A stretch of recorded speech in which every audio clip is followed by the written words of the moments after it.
Challenge দিয়ে বলতে পারি, জামাত কখনো ধ্বংসাত্মক কাজে জড়িত ছিল না, এখনো নেই।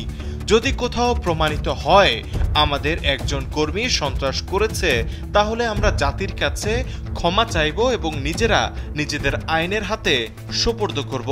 এমন মন্তব্য করেছেন বাংলাদেশ জামায়াতে ইসলামীর আমির ডাক্তার শফিকুর রহমান। মঙ্গলবার ইন্ডিয়ান মিডিয়া করেসপন্ডেন্টস অ্যাসোসিয়েশন বাংলাদেশের সাথে মতবিনিময় সভায় তিনি এসব কথা বলেন। জামায়াত আমির ডাক্তার শফিকুর রহমান বলেন, জামায়াত সর্বদা গণতান্ত্রিক শান্তিপূর্ণভাবে আন্দোলন করেছে। জামায়াতের দুজন মন্ত্রী সরকার পরিচালনায় ছিলেন, দুর্নীতি স্বজনপ্রীতি কখনো তাদের স্পর্শ করেনি। জামায়াত দেশ ও জাতির জন্য কাজ করছে বলেও উল্লেখ করেন তিনি। একমাত্র ওয়ালটন এসি দিচ্ছে 1 বছরের রিপ্লেসমেন্ট গ্যারান্টি এবং কম্প্রেসারের 10 বছরের গ্যারান্টি। দেশের কোথাও কোনো ঘটনা ঘটলে জামায়াতকে অপবাদ দেওয়া হতো অভিযোগ করে তিনি বলেন, গাইবান্ধায় যখন একজন এমপি নিহত হলেন তখন সংসদে দাঁড়িয়ে প্রধানমন্ত্রী হত্যার জন্য জামায়াতকে দায়ী করলেন, পরবর্তীতে যা মিথ্যা প্রমাণিত হয়। শফিকুর রহমান বলেন, বৈষম্য বিরোধী আন্দোলনের জন্য জামায়াতকে দায়ী করে সরকার 1 আগস্ট অন্যায়ভাবে নির্বাহী আদেশ বলে নিষিদ্ধ ঘোষণা করে, যা দল হিসেবে তাদের উপর সবচাইতে বড় জুলুম। জামায়াত ভিন্ন ধর্মাবলম্বীদের বাড়িঘর, সহায় সম্পদ, ধর্মীয় উপাসনালয়ে পাহারা দিয়েছে যাতে কেউ ভাঙচুর করতে না পারে।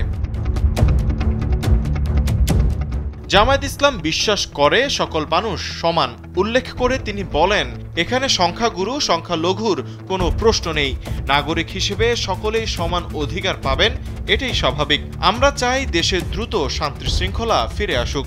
সংগঠনটি প্রতিশোধের রাজনীতিতে বিশ্বাস করে না বলেও দাবি করেন তিনি। নির্বাচন সম্পর্কে জামায়াতের আমির বলেন, নির্বাচনের জন্য যৌক্তিক সময় দিতে হবে, দেশকে সংস্কার করতে হবে। এই মুহূর্তে জামায়াতের প্রধান কাজ হলো ছাত্র জনতার বিপ্লবে নিহত, আহত ও তাদের পরিবারের পাশে দাঁড়ানো। এক প্রশ্নের উত্তরে তিনি বলেন, আওয়ামী লীগ মুক্তিযুদ্ধ করেছিল, কিন্তু তারা তাদের অর্জন ধরে রাখতে পারেনি।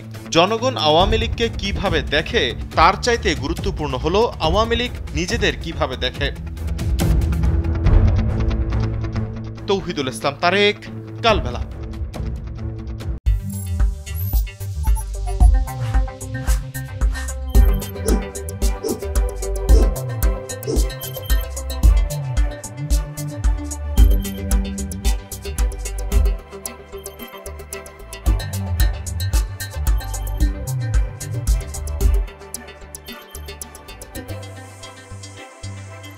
you